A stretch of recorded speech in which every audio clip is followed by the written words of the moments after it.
श्री शिवाय नमस्तुभ्यम। स्वागत है आप सभी का एक बार फिर से।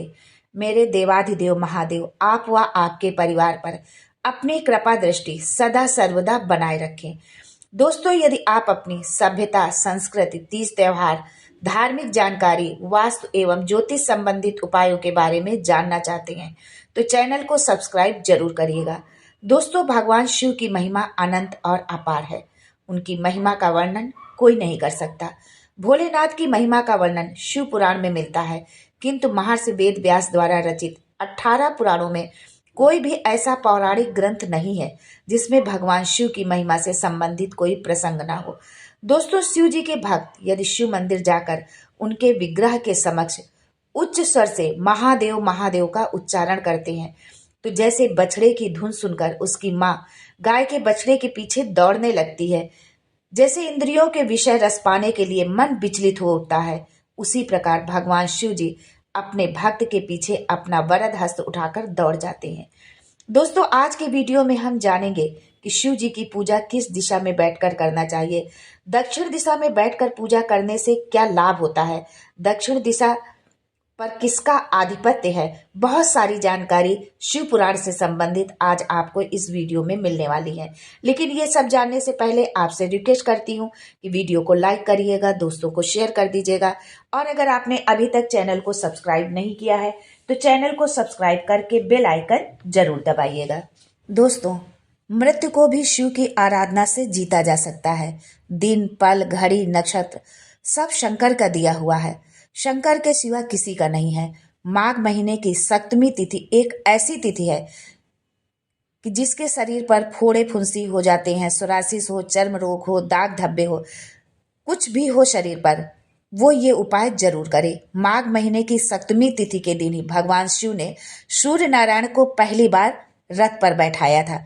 भगवान सूर्य नारायण ने सभी की प्रार्थना की, सभी से विनती किया कि उनको कोई ऐसा वाहन दिया जाए जिससे कि वो अपने भक्तों तक शीघ्र पहुंच जाए। किसी ने नहीं उनकी सुनी। भगवान शिव की उन्होंने आराधना की और भगवान शिव ने प्रसन्न होकर भगवान भोलेनाथ ने प्रसन्न होकर सूर्यदेव से कहा कि क्या चाहिए।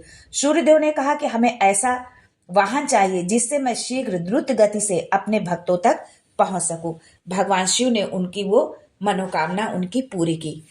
सूर्यदेव ने कहा, आपने हमारी कामना पूर्ण की है, मैं क्या कर सकता हूँ, आपको क्या दे सकता हूँ। शिव जी ने कहा, तुम हमें कुछ देना चाहते हो तो फिर हम इस रथ को वापस ले लेते हैं, क्योंकि हमारा महादेव सिर्फ देता है, लेता कुछ नहीं है, लेने की आकांक्षा उसकी नहीं होती है। शिव जी ने सूर्यदेव से कहा कि यदि आप हमें देना चाहते हैं तो जिस दिन आपको रथ पर बिठाया गया है वो दिन दान और पुण्य का दिन हो और काया के रोग से मुक्ति का दिन हो। अगर आप बीपी, शुगर, डायलिसिस, बाईपास, जितनी भी टेबलेट चल रही हो और उस टेबलेट से पीछा छुड़ाना है तो शंकर का स्मरण कर 108 शमी के पत्ते जहां शंकर जी की पंचायत लगी हो शिव जी पर समर्पित करें। 5 कमल के गट्टे समर्पित करें, 1 शमी का पत्ता चढ़ाएं तो फिर पानी चढ़ाना है। यानी आप पहले 1 शमी का पत्ता चढ़ाएं और फिर पानी चढ़ाएं, फिर दूसरा शमी का पत्ता चढ़ाएं और फिर पानी समर्पित करें। आपको ऐसे ही पहले शमी पत्र चढ़ाना, फिर जल चढ़ाना है, फिर शमी पत्र चढ़ाना, फिर जल चढ़ाना है।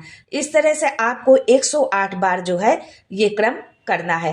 अपना नाम और गोत्र का स्मरण करते हुए आपको ये क्रिया करनी है। बाबा से विनती करिए, शिव पंचायत का पूजन करिए और घर पर अपने वापस आ जाइए। जितने भी रोग बीमारी हैं सब समाप्ति पर होंगी।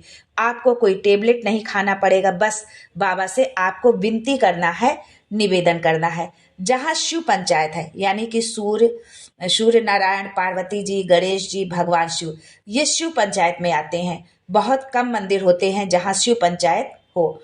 वहाँ जहाँ पर शिव पंचायत है वहाँ पर आप 1 लोटा पानी शमी के 11, 21, 31 पत्ती जल में डालकर नाम गोत्र का स्मरण करें।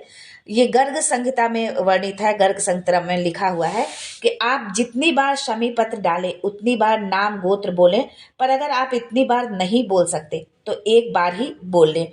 शमी पत्र का जल महादेव को समर्पित करें। शिव पंचायत का दर्शन करते करते आप ये क्रिया करें। जो है एक पात्र आप रख लें, उसमें शिवलिंग के चढ़े हुए जल को एकत्र कर लें। जो आप जल चढ़ा रहे हैं तो वो शिवलिंग से होता हुआ जो नीचे गिरता जलहरी से आप उस जल को एकत्र करके एक बोतल में भर ले। लगभग 15 दिन आप उस जल को तेल की तरह पूरे शरीर में लगाएं। ज्यादा से ज्यादा 20 दिन, 21 दिन या 1 महीने में धीरे धीरे आपके शरीर का में जो था दाग धब्बे थे या जो भी आपको तकलीफ थी वो धीरे धीरे सब ठीक होना जो है प्रारंभ हो जाएगा। दोस्तों, यदि आप शंकर के मंदिर पर जाकर जल चढ़ा रहे हैं, दूध चढ़ा रहे हैं, बहुत पूजा आराधना कर रहे हैं, फिर भी आपकी भोलेनाथ नहीं सुन रहे हैं, आपकी इच्छा नहीं पूरी हो रही, आपके कष्ट नहीं दूर हो रहे, तो जरूर अपनी सेवा में कमी होगी, क्योंकि शिव देने में कमी नहीं रखता है। बहुत लोग कहते हैं कि मैं इतने दिन से जल चढ़ा रहा हूँ, इतने दिन से बेलपत्री चढ़ा रहा हूँ, 16 सोमवार के व्रत कर रही हूँ, पशुपतिनाथ का व्रत कर रही हूँ, भगवान नहीं सुन रहे। तो भगवान की गलती नहीं है, गलती हमारी जो है पूजा आराधना में है, गलती हमारी है। भगवान शिव ने जब 10 दिशाओं को बांटा और शंकर भगवान ने 10 दिशाओं का आधिपत्य बनाया कि कौन कौन सी दिशा पर आधिपत्य रखेगा, किसका आधिपत्य होगा, किस दिशा में कौन से देवता निवास करेंगे। पूरब, पश्चिम, उत्तर, दक्षिण, ये चारों दिशाएं भगवान शंकर के पास आकर खड़ी हो गई। धीरे धीरे ईशान, वायव्य, सभी 10 दिशाएं सामने आकर खड़ी हो गई।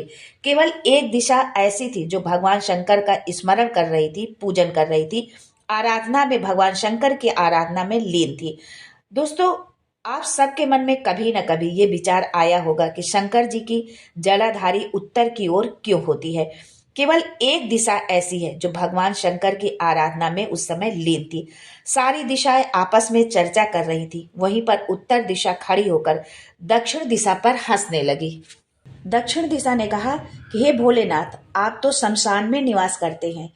जो मुर्दे को लेकर के आएगा, मृत शरीर जिसका होगा, और उस मृत शरीर को लेकर के आएंगे और उसका चरण दक्षिण दिशा की ओर होगा।